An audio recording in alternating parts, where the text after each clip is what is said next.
Assalamualaikum warahmatullahi wabarakatuh. Perkenalkan, nama saya Muhammad Rustam Ibrahim, Stambuk A421-19-076, kelas D, PJKR 2019. Di sini saya akan bernarasi atau membacakan resume yang telah saya buat mengenai mata kuliah perkembangan peserta didik. Yang pertama itu perkembangan individu, yang dimana itu dalam perkembangan individu pasti ada pertumbuhan dan perkembangan. Pertumbuhan dan perkembangan adalah dua istilah yang selalu digunakan dalam psikologis. Sebagian psikologis memandang kedua istilah berbeda, namun sebagian yang lain memandang di dalam istilah perkembangan tercakup makna pertumbuhan. Secara umum, kedua istilah ini memiliki persamaan dan perbedaan. Persamaannya, kedua berkaitan dengan perubahan pada diri individu. Perbedaannya pada jenis perubahan yang terjadi. Pertumbuhan merupakan perubahan yang terjadi secara kuantitatif yang meliputi peningkatan ukuran dan struktur. Perbedaan fisik, tidak ada manusia yang sama bentuk fisiknya secara keseluruhan. Mereka berbeda-beda dalam tinggi, berat badan, bentuk muka, warna kulit, dan lain sebagainya.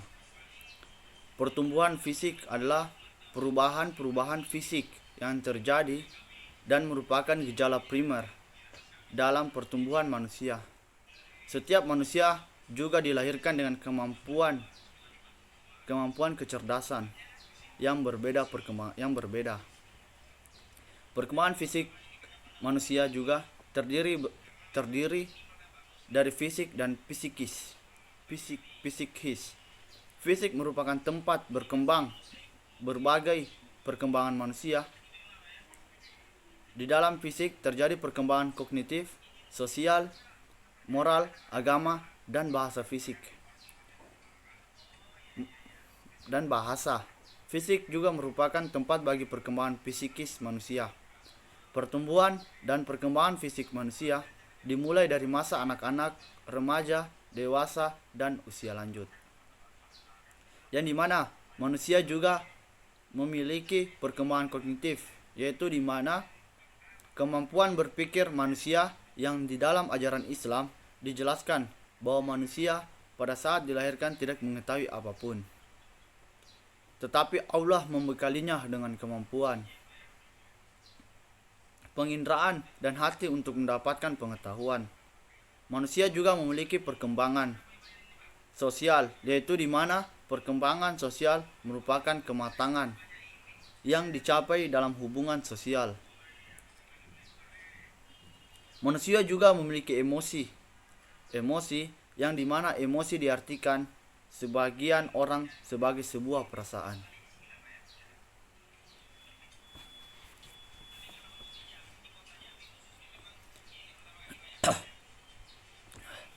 Definisi utama emosi.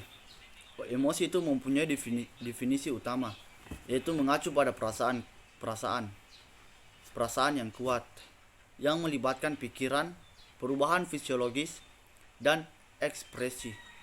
Pada sebuah perilaku, emosi juga dapat dibagi menjadi dua, yaitu primer dan sekunder, yang dimana emosi primer adalah emosi utama yang dapat menimbulkan emosi sekunder. Emosi ini muncul sejak manusia dilahirkan, antara lain gembira, sedih, marah, dan takut. Sedangkan emosi sekunder yang timbul sebagai gabungan dari emosi-emosi primer dan bersifat lebih kompleks. Antara lain itu malu, iri hati, dengki, kagum, takjub, dan cinta. Manusia juga memiliki perkembangan moral yang dimana perkembangan yang berkaitan dengan kemampuan seseorang untuk mengetahui baik dan buruknya suatu perbuatan.